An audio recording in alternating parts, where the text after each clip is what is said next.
What's good, y'all? Welcome back to the reaction channel. In this video, I'm going to be breaking down the full next chapter draft, reacting to it, telling you what I think about each pick. I'm also going to grade each pick. That grade is more for Beasley and Chalmers, and the way I'm going to grade each pick is based upon the value. So did they get a really good player late in the draft? That would receive a higher grade, and a lower grade would be maybe somebody they could have passed up on and gotten later in the draft. So that grade is mainly based off of how I perceive the pick value to be, I guess you could say. Let's get into this. We do have some controversy in Season 10.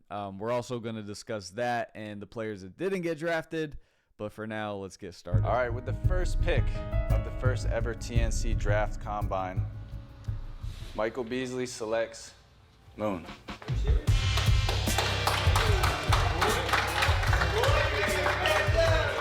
Are you serious? He said, are you serious?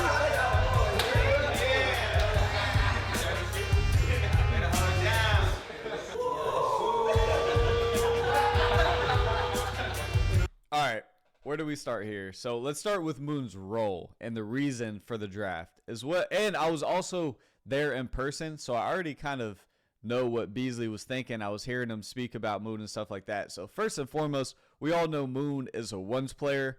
But this day, he also played great in the fives. I think that's what really solidified his #1 pick. Beasley and Chalmers saw him. They already know what he can do in ones. But the fact that he played so good in fives, probably the best I've ever seen Moon play in fives, it kind of solidified his #1 pick. As far as the role goes for his team, he's going to play a lot of ones. And then the fives is up for debate. Otherwise, we know what we're kind of getting from Moon. Overall draft grade, I would go with a solid B. Just because being the #1 pick, there's not a whole lot of value on that because it's the #1 pick. Like, you could get anybody on the board. Now, as far as Moon as a player, obviously 90 club A-type player. But as far as value for the draft, I would go solid B. With the second pick of the TNC Draft Combine, Mario selects Cam.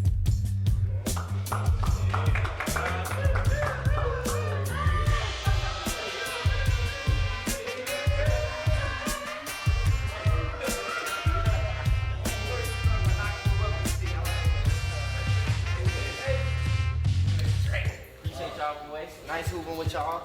The one that's going home, love. All right, so Cam. We know what we're getting from Cam as well. He brings the same thing every time. His role that he's going to play in the season is being a leader for his team, an emotional leader, just really leading by example. I would say that's what Cam does. He's a point guard, so you drafted a PG that you know you can rely on. You can put him in ones. You can put him in fives. He's probably an A- player in both of those areas. A good leader, and then his mentality kind of is where a lot of his value is at. So draft pick wise, I would have this at a B+ because it is still really early, #2 pick. A lot of guys on the board, so the value isn't really there yet. But it's a super safe pick. I do think he deserves to go for sure top 3. Cam is a top player next chapter. So I like this pick. But again, we're not really kicking into the value yet, so let's keep going.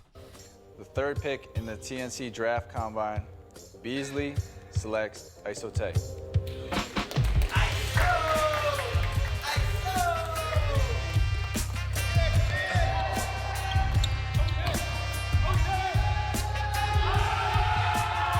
All right, I personally thought Tay was going to go 1 or 2. Probably 1. He really got drafted within the first 30 seconds of the King of the Court video. And in the fives, he played okay. I think if he would have had a great fives, he would have been the #1 pick solidified. But being that he, it's a balancing act. They saw King of the Court in ones, and then they saw fives. As far as a role for his team this season, you got the best two-way player on next chapter, the highest rated player on next chapter. To me, this is an A- value pick because although it's still really early in the draft, I think he may have, there was a lot of potential for Tay to go 1, especially with the way that we kind of perceive Tay and the fact that he's the highest rated player. Let me know what y'all think in the comments if you guys think he's the highest rated player. But yeah, you got a guy that can guard the other team's best player, do what he does on offense, which is actually looking a lot better lately. He's simplifying things. He's a lot better offensively now. So draft grade for this one, I got to go A-. I think this is a really good pick. Finish the game! Hey, finish the game! Finish the game! Finish the game! Yeah! With the 4th pick in the TNC draft, Mario Chalmers selects Mike Harden.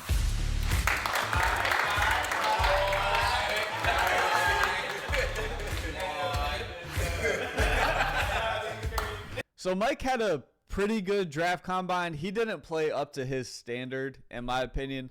But I think the guys, Beasley and Chalmers, saw through his performance, and they saw Mike as a pro. They saw that he works hard, that he's in the weight room, that he's in the gym, that he's doing all the things. And his skill set really shined through. So it kind of gave him more leeway to perform a little less, because as a basketball player, you can see the tangible things and how a player's playing, and if he's just having a kind of an off day. So I think Mike just had kind of an off draft combine day. But nonetheless, like, he still played okay, just an average day for him, I would say. Draft value, I would get him. Draft value, I would put him right at a B+. I think he's right where he should be. Top 5 pick. I like Mike as a top 5 pick. He just cracked that. I think this is just a good solid pick. B+ draft grade. Blow. With the 5th pick in the TNC draft, Beasley selects Rod.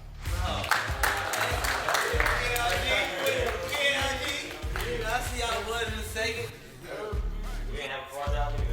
All right, the way I see it, Rod slipped to 6. That's a little slippage there. I think he should have been probably a top 3 pick. Being that was the first time Chalmers and Beasley probably saw him, he slips a little bit. For me, that makes the draft grade a solid A. We know what Rod brings to the table. He plays winning basketball. He can play in both a ones if you need him to match up against a wing, or he really thrives in team settings, and he's the glue guy. He's the connector. He's efficient. We all know what we're getting from Rod when he steps on the floor. There's really no drop-off for him. So what kind of role is he going to play for his team? Swiss Army knife, can play in the ones if you need him, but primarily in team settings, and really thrives in team settings. Catch and shoot, put it on the floor, playing in the mid-post. This is a great pick. Draft grade, A-. Y'all wouldn't know what's going on, man.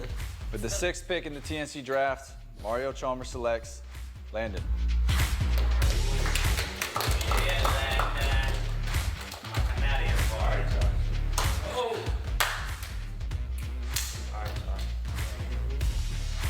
All right, Landon. Some of y'all might not know Landon. He plays in the G League. He's a Swiss Army knife, man. He has a great skill set. He's super athletic. Landon he's a problem. I think he's right where he should be at 6. I could have seen him going a little earlier, but at the same time, I haven't seen him enough in the YouTube setting, and it is different. You have to kind of prove yourself in this setting. With that being said, I got him at a B+ draft grade. Obviously, Beasley and Chalmers saw what he can do. They saw, kind of like Mike Harden, they saw the pro in him and the skill set shine through. So Landon had a good day, but I want to see more. So for the draft grade, I got a B+, which is respectable in itself. But this could turn out to be, a draft value based upon how I think he could do this season. Role for his team. He really is a 2. He's super athletic. He's just a high-level player, man. He's everything you would expect a professional shooting guard to be. He can shoot the ball. He can put it on the floor. NBA comparison I make is Bradley Beal. Obviously, there's levels. Beal is Beal. But I'm just saying, if you go down a notch, like, he's a YouTube Bradley Beal. You know what I'm saying? So he can really play. I like his game. And, yeah, draft value, B+. With the 7th pick in the TNC draft, Michael Beasley selects Draco.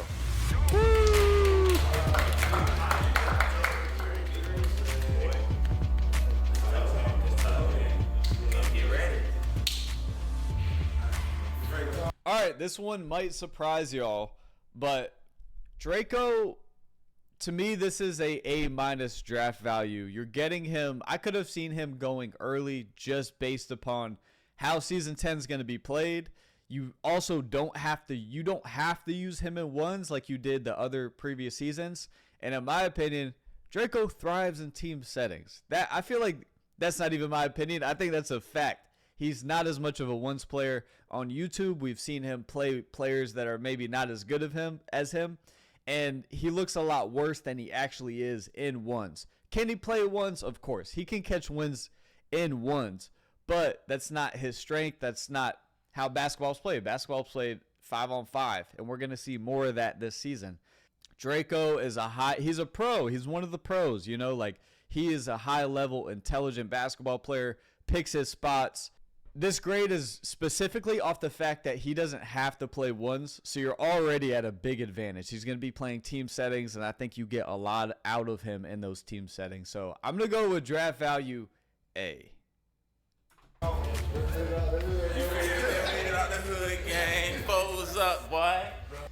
With the 8th pick in the TNC draft, Mario Chalmers selects Lewis.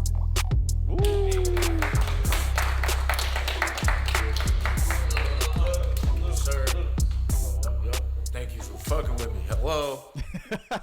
All right, so Lewis had a good draft combine. He played really good in the King of the Court, turned it up, caught Chalmers and Beasley's eye for sure. He is a matchup problem. He's like a bigger Iso-Tay. Like, he's a big body. He's like 250, but he can move and put it on the floor, and he kind of has the same pivot and shimmy game as Iso-Tay. So he honestly surprised me on draft day. I didn't know what to expect from him, but I have this draft value at a B+. I think this is a good spot, but there's still some players on the board that like have a lot of value. So for that reason, I got to put him at a B+ just because I need to see more. But I do think Lewis is going to be one of the best players in the season. I'm not going to lie. But I just have to see more. I haven't seen it yet. That's kind of just my opinion that it's going to pan out well for him. We'll see. He's a mismatch problem. You can put him in the ones. You can put him in the fives. You're going to create mismatches. Lewis can go. Draft value, B+. With the 9th pick in the TNC draft, Michael Beasley selects Matt Simpson.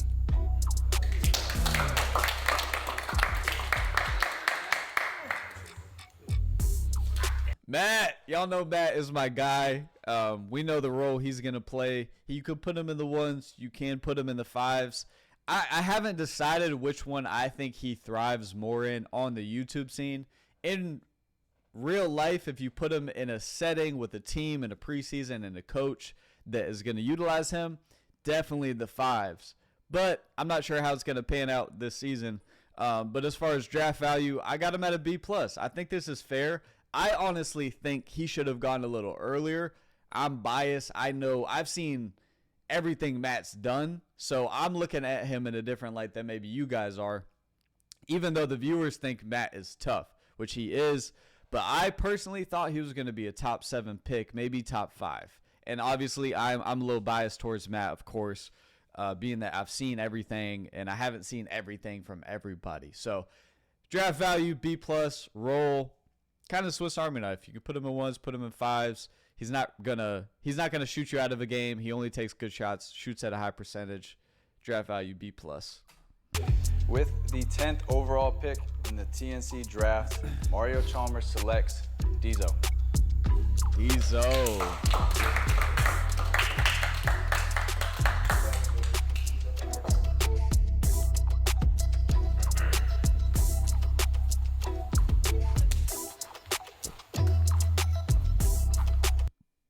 All right.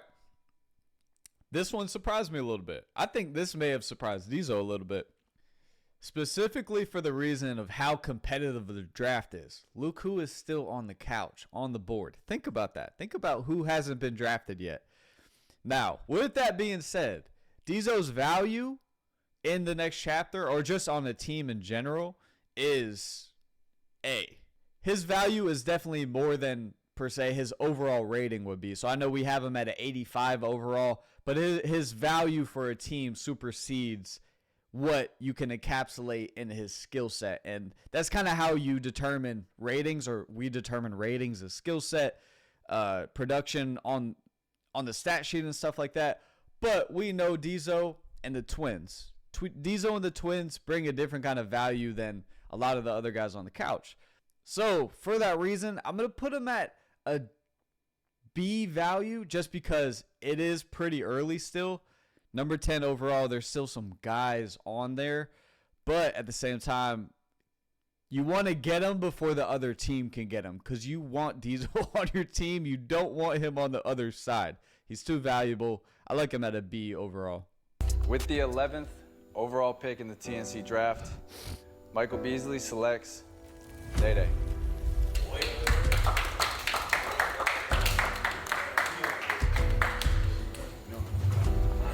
So my guys, man. Pray for y'all boys, man. Fuck with your Beasley money team shit. DayDay, I'm going to go with his draft grade at an A-, honestly, because I think that I could have seen him going top 5 based upon how he kind of stood out on the draft day, as well as his performance in the next chapter. He just keeps getting better, and I think if you want to draft him early as a point guard, I do think that's a good move. So getting him 11th, I think there's a lot of value in that. Specifically in the 11th pick, I have him at an A- value. We know DayDay is another two-way guy, probably the best two-way guy behind Isote. Getting him this late in the draft, I think, is really valuable. A-. Yeah. With the 12th overall pick in the TNC draft, Mario Chalmers selects Sydney. Yes, Sid. Welcome, Sid. Welcome, Sid. That's tough. Respect that. That's tough. All right, Sydney, got to see him play on the draft combine day. Loved his game. I would like to see him and Matt play ones. Like, those are two guys that I kind of could see matching up in the ones just because similar body types, two underdogs. I don't know. Anyways, I got this draft value at a B+. This is kind of where I saw Sydney going. I definitely didn't think he would go undrafted. Could have seen him going a little earlier, maybe. Could have seen him going a little later. You got to think who else is on the couch. So draft value, I think it's just a average pick, B+. Role for his team, strong guard, can shoot it, Swiss Army knife guard. All right. With the 13th pick of the TNC draft, Michael Beasley selects Cinco.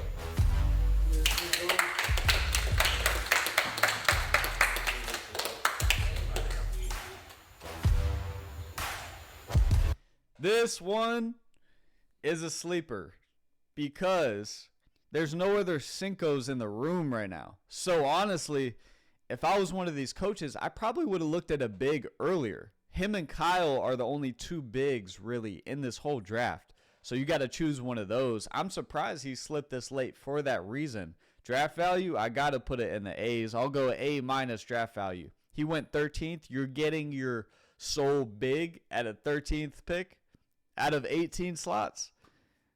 I mean, Cinco is a rim runner, a shot blocker. He's like the Clint Capella of YouTube, or the next chapter of season 10. He's gonna be a problem. He's got a motor that nobody else can really match it. Like I said, this is a valuable pick. I like him at an A- draft value. Good pick. Eve, you know what it is, man. We don't want Shalom. With the 14th pick of the TNC draft, Mario Chalmers selects Vonte Friga. I was gonna wear my lottery pick hoodie. How did this happen? This was one of the two most surprising slippages of the draft. Draft value has to be at least an A, a solid A. A lot of good players were picked before him, but I definitely saw Friga as a top 10 pick at worst. You get him at 14, that's a steal. That is a steal.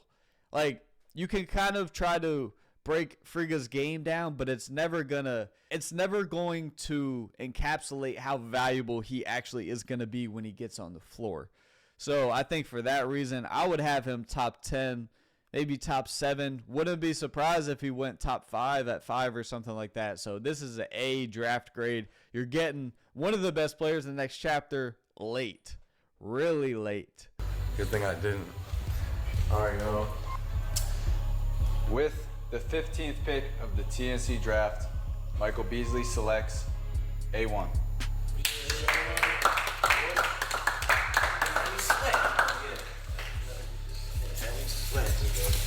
No, good luck. Shout out to B. Ellis, and shout out to Marcella. All right, so he's saying that because, so on draft day when I went there, him and DayDay thought that B. Ellis and Sell didn't draft him on the mock draft. I wasn't there that day. I was in Arizona at the time, so I couldn't make that show. But A1 and DayDay watched the pre-draft and thought that they didn't have him drafted. I fact-checked. I went back and watched. A1 and DayDay, they didn't not pick y'all. They were just considering. They didn't say, they never made definitive decisions for the last few picks of the draft. That being said, I know A1 and guys like to put a chip on their shoulder, so I get it. This dude is passionate. I actually love his game. He played great in the 5s on draft combine day. He played solid in the 1s. We know that's not really where he thrives. Probably not where he's going to be used. So, honestly, I think this dude's valuable, man. I think get him at 15. I would go A- just because he's so valuable in the 5s. He's a really great PG. He brings energy to your team. I like the value for him at pick 15. I'll go as far as to say that Beasley at one point I think said, just make sure you give me him and then I'll plug pieces around him. So they were really high on A1. That's why I was surprised that he dropped to 15. But so I'm going to go draft grade value. I'm going to go A- here. Marcel, my fault. With the 16th pick of the TNC draft, Mario Chalmers selects Eli Carter. I'm not even going to let this one play. A+. How does that happen? How did this happen? Eli Carter go in 16th. He almost didn't get drafted. Like, there's only 18 picks. I mean, I think everybody thought Eli was going at least top 3. If he goes 1, you're like, yeah, I get that. 1. He dropped to 16. This was the most valuable pick of the draft based on where he got selected. You're getting a guy that can play in the 1s and the 5s at a really high level, especially when you really solidify the teams, put guys in roles in the 5s. I think Eli will play better in that than maybe he looked in the 5s in the combine. I know he took some questionable shots. You guys, fans grade people super harshly because that's the only game you're watching. You're watching the video that's at hand, and that's what you see. So there's no before and after or law of averages with YouTube. It's you're watching that video. What do you do on that day? Oh, you took a few bad shots. You suck. That's just how it works. This is crazy for Eli to drop to 16, though. Crazy. A+ draft value. That's a steal for Chalmers. Yes, sir. Let's do it. With the 17th pick and Michael Beasley's last choice, he's drafting Nathan.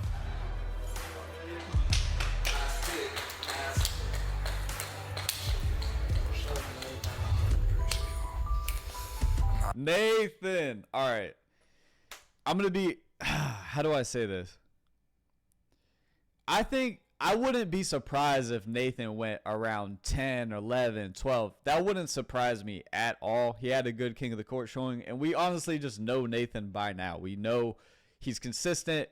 We value the way he plays the game. He can shoot the ball. You can put him on any team, and he's going to kind of blend in. He's not going to shoot you out of a game. He's only going to be efficient and make your team a little better. With that being said, this draft is so competitive. I'm going to have his draft value at a B+ just because I'm not really surprised that he went 17th. I wouldn't be surprised if he went 11th or around there either. As far as what role he's going to play in this season, you can put him in the King of the Court. You can use him in both. You could definitely use him in both. I think he thrives more in this YouTube setting. I actually think he thrives more in the 1s just because he's going to get his shots up, and he takes good shots. He's a great shot maker. In the fives, at times, there's certain people that play the game really the right way, and sometimes they get pushed to the back. Sometimes that's what happens. Like, you know, if you're coming off down screens or you're playing the game a certain way and nobody's seeing what you're doing, you can kind of get pushed to the side and pushed in a corner at times. That's kind of what I think can happen to Nathan at times. If he is more assertive in the fives, I would love to see that because I know he's going to take care of the ball. I know he's going to shoot good shots. I would want him being a primary ball handler, even in the draft of guys that we have. But draft grade, I'll go B+. Looking forward to seeing what he does this season. We'll see if next season if he can bump up once again. Season 9, he was the last pick. This season, 17th pick. He needs to get a shirt that just says underrated. Our last pick this time, thank God. You move it up in the Last world. pick's in. The last pick. The very last. Can y'all imagine these dudes' hearts are bumping right now? You came here to get drafted. If not, you're going home. It's all on camera. It's like a failure if you don't get drafted. Like, I can only imagine sitting in this room waiting to hear who's the last pick. There's a lot of guys left on the couch here. Last pick of the TNC draft. Mario Chalmers selects Kyle Young.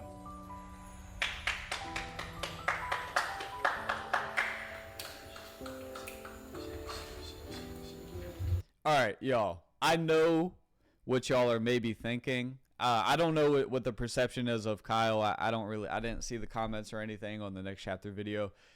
You kind of have to draft him though. Him and Cinco are the only guys that size. They're the only two bigs in the season.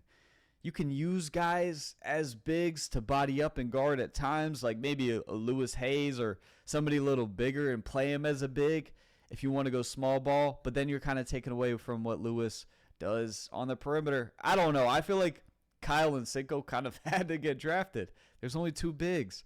Draft value B, just because I don't know how he's going to integrate in this kind of environment. He played at Ohio State. As Biela said in the pregame show, it doesn't matter what you did before this. It doesn't matter where you played or your past basketball pedigree. You have to perform here, and it is different playing in these environments on YouTube. Guys that don't know each other, it's more of a pickup style. I think Kyle is a guy that needs a preseason, that needs set plays. He played at Ohio State. He understands the game at a high level. He's played at a high level. I think he had a bad day. First of all, king of the court, that's clearly not his game. One, you're not going to put him in once. You're going to use him as a team guy. I like the way he looked in fives. He didn't do a whole lot on the stat sheet, but I like the way that he played, his understanding of spacing. He's a pick and roll guy, pick and pop guy. He can shoot it. He didn't knock down any, didn't get a whole lot of touches, didn't really have a whole lot of involvement.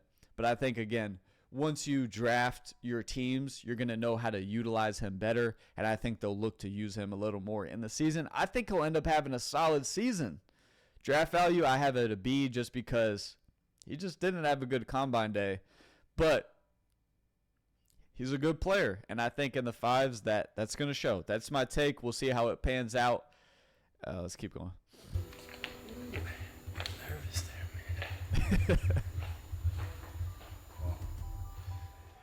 I don't really know too much more to say. It obviously is a situation we've never come across with a combine like this and having to do a draft. But the unfortunate news for everybody is you will not be participating in season 10. Poor Scotty. You can see the hurt on his face. Which just means for everybody, you'll still have opportunities with the next chapter. You were invited here for a reason. It's just this season didn't particularly go the way of getting you guys picked up. Wow. All right. So post-draft, the guys that didn't get drafted sitting right here on this couch. You got the twins. You got J. Lou, Bryce Williams, Javion, Darnell. Where do I start? We'll go right to left. Darnell Rogers, I personally don't know how he didn't get selected. There's not a specific player that I would take off the board that got drafted to insert any of these guys. But at the same time, I like Darnell's game a lot. I think he didn't have a great draft combine day. But again, has played Division I basketball, has produced a Division I basketball. I know that doesn't matter, but he does just have an understanding of how to play 5v5s. I think he never got going, but he has an understanding of how to play the point guard position. He didn't shoot it well on draft combine day, and I think as a not just small guard, but exceptionally small guard, if you're not knocking down shots when you get them, it does just look like you're a liability because the perception is that he can't guard, that he's just smaller. My thing is, he's not going to be grabbing rebounds anyway. He's your point guard. You're not really worried about your point guard grabbing boards anyway. If they do, that's just value. But I think he controls the pace, understands the game, can get his teammates involved, takes good shots, and can shoot the ball. Can shoot the three, just didn't shoot it well that day. And can guard. He can guard. I don't care about his size. He can straight up play defense. I miss him here. He surprised me. I actually can't remember his name. I'm tripping. But he played at Norfolk State. He was the guy that shot 50% from three. Just didn't have a good day. Just didn't shoot it well. I think he was kind of thrown off by the ones. And, he's a shooter. He's a spot-up shooter coming around set screens and shooting good shots within a system. So I think it just didn't really – he wasn't able to – this wasn't a great environment for him to showcase his game. I do want to see him again because I want to see – if that was a fluke or if maybe this just isn't the environment for him and the kind of play style for him, because he already succeeded at the Division I level. Again, like Biela said, when you come to YouTube basketball, it's like a pickup style. You kind of got to fend for yourself in some situations. He just wasn't able to get going. J-Lou. I don't know, man. I was shocked. J-Lou not getting drafted was probably the most surprising one just because it's J-Lou. We all are fans of J-Lou. He didn't have a good shooting day. I think Chalmers and Beasley kind of really took the draft combine and evaluated players just for that day. They both knew about J-Lou. They both like his game a lot. They both really wanted to draft J-Lou, but I don't think they could leave one of these other guys on the board based upon how J-Lou shot the ball that day. It's tough, man. You have one bad shooting day, you don't get drafted. It is really tough. I wasn't happy to see him go undrafted. It's J-Lou. You want to see him in the season. It's tough. And then you got the Twins. Man, it sucks not to see the Twins in the season too. I love watching the Twins play. I shouldn't say not see him in the season. I'll talk about that afterwards. They didn't get drafted. Super competitive draft, man. Super competitive. Trell had a really good day. Trey didn't really shoot the ball or play as well as he could or as he normally does that day. Super competitive draft. You got to play well that day to get drafted. Trell had a good day. He won the King of the Court. But I don't think Beasley and Chalmers were looking to play with Trell in the ones. That was what I kind of heard. So, and then you got Javion. I thought Javion was good, man. Played with good pace. I liked how he looked. I think he was just acquired a guy that just really didn't have that one moment to really get noticed and talked about as much. But I like Javion's game. I'd like to see him in a future season. I definitely think he could play on this floor and play in the season 100%. Like, there's no doubt he can guard. He's a good guard. And then you got Bryce Williams. Just played at Oklahoma State.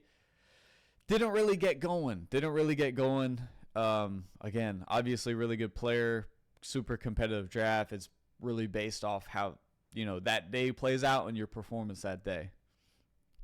So, with that being said,